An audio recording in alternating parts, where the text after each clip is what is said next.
that Jesus is the way, the truth, and the life. There are so many people out here today with so many different ways of living your life, what you believe is the right thing or the wrong thing. We have so many differences of opinion, both in governments, countries, all the wars, fighting. But there's one thing that you can be sure of. There's only one way to God. And that one way is Jesus. He said, I am the way. And he's also the truth. And those who believe what he said, because he said anyone who believes what he says and follows them is like a man who built his house on a rock. And the storm came, the wind blew, and it didn't crush that house because it was built on a rock. When you build your life on Jesus Christ, when you build your life on what he tells you, you've built it on a rock. But if you hear Jesus' sayings and reject them and do not follow them, you are like a man who's built his house on sand. It looks the same. Your life looks just the same. But when the storm comes, that house will crash.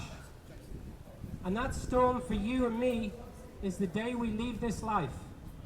It's too late then to change your mind. This is your opportunity to receive Jesus Christ as your Lord and your Savior. If you ever ask yourself, who loves me the most in all the world, you'll probably say, my mother. Or you might say, my father. Or you might say, my husband or my wife. But I tell you this, there's nobody that loves you more than Jesus did. He laid his very life down for you. He took the greatest risk anyone could ever take. He risked his eternity for you.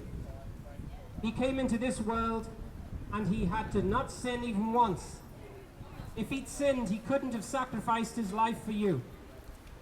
But he didn't sin, and he did survive all the way through to the cross without having sinned once, so that he could lay down his life to save yours.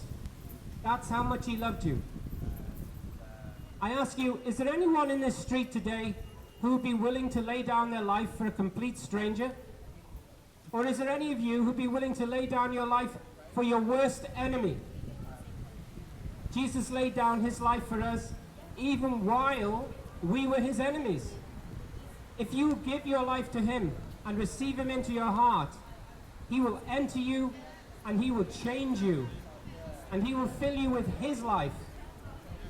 You may find you can't love your enemies. I know I can't of myself, but he will give you a love for your enemies. He will help you to love those that you've never been able to love before. And what's more, he'll be able to help you love yourself. So many of us don't love ourselves. We find we don't even like ourselves. But Jesus says he loved us so much that he was willing to lay down his life for us. It says of the Father, of God, that God so loved this world that he sent his only Son to die for us. It says about the God's heart that when his Son was suffering, it said it pleased the Father in heaven to bruise his Son for you and me.